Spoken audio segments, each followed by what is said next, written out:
We're back with more of Ask Alexyss Part 2, dealing with mama-daughter drama.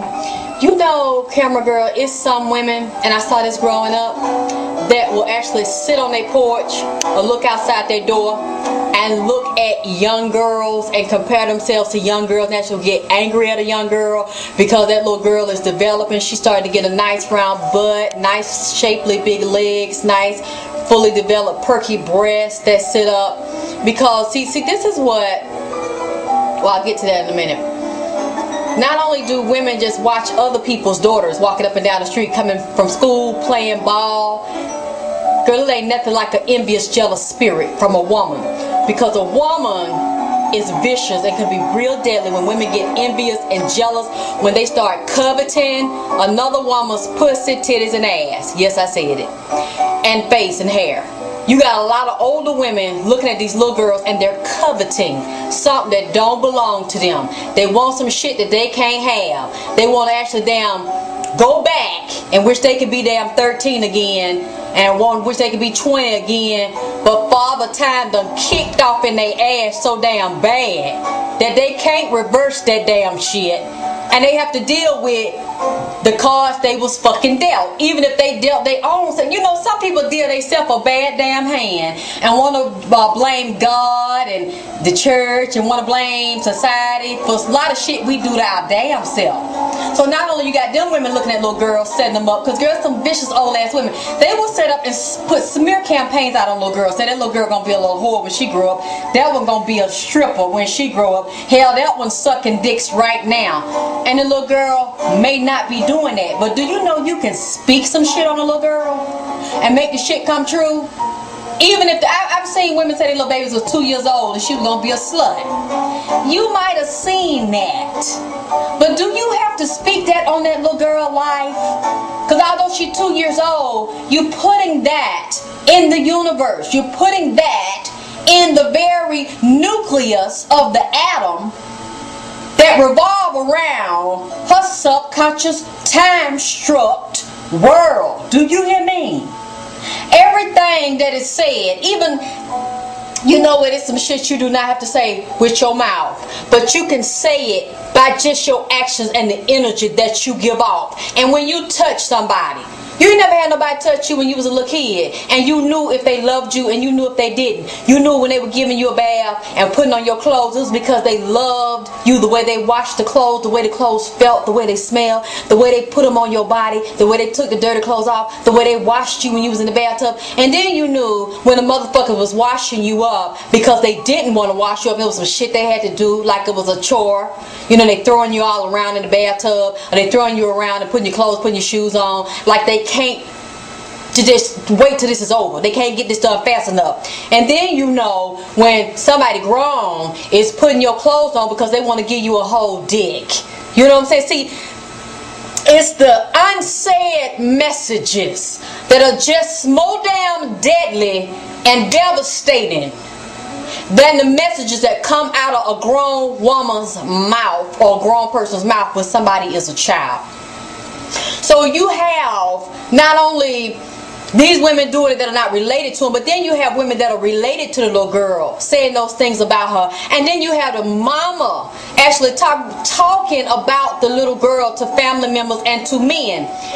And I've seen women do this. We got to do another subject, another show on this one, where women will say things like, well, I'm the only woman in this house, telling their little girls that. And y'all are just children, y'all are little girls. You ain't grown, you ain't running in here, but then they dog out and mistreat the little girl and put the little girl down.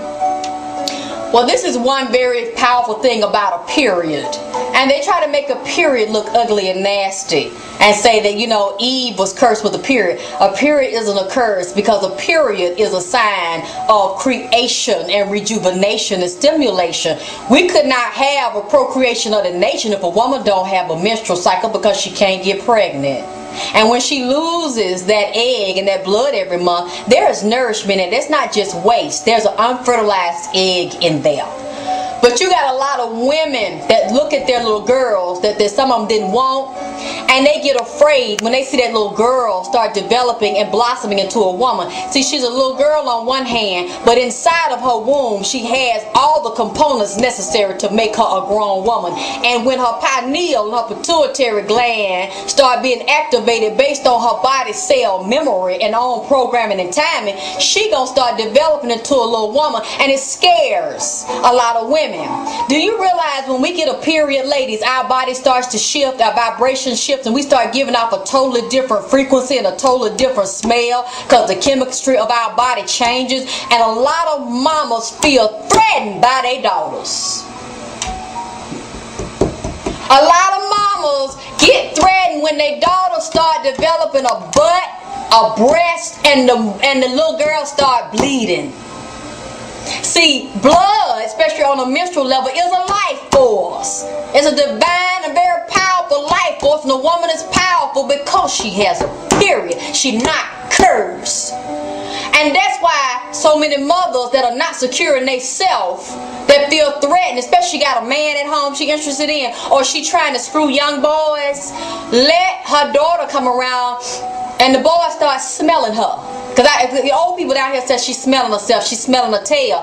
Well, when we get a menstrual and we go through puberty, we do give off a different chemistry and smell, and the boys give off a chemistry and smell, and the boys smell you because your subatomic chemistry and the frequency you're giving out, just like dogs can hear certain sounds and we can't, well, men can pick up a certain scent from a woman, and it's some men that are really in tune with our body and with their body. They know when your period's on, even if you ain't stinking, even if you washed up, because they on a certain vibration. See, they vibrating on a certain level. So a lot of women got these men in the house that they already know ain't theirs, they already know don't belong to them. They already know that man they with like young women, like young girls, and what they start doing, humiliating their own daughter, degrading the daughter, pulling away from the daughter because she got a period.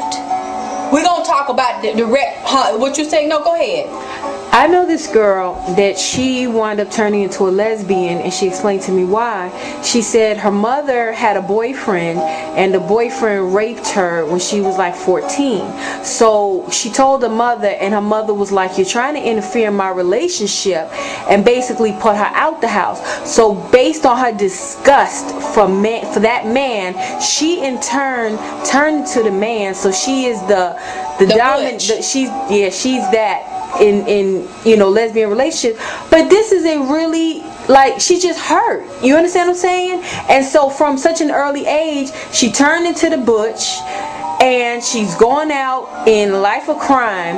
All this stemming from her mother not wanting to uphold and defend her, but want to preserve her relationship with some raggedy old butch. I'm gonna be a dominant lesbian because I'm gonna control my pussy. I'm gonna protect my pussy. Ain't no man gonna hurt me no more. Ain't no man gonna violate me no more. Since my mama didn't protect me and save me, I'm gonna save and protect myself, and ain't no man gonna ever do that. See, a lot of times women think they're completely gay and they not.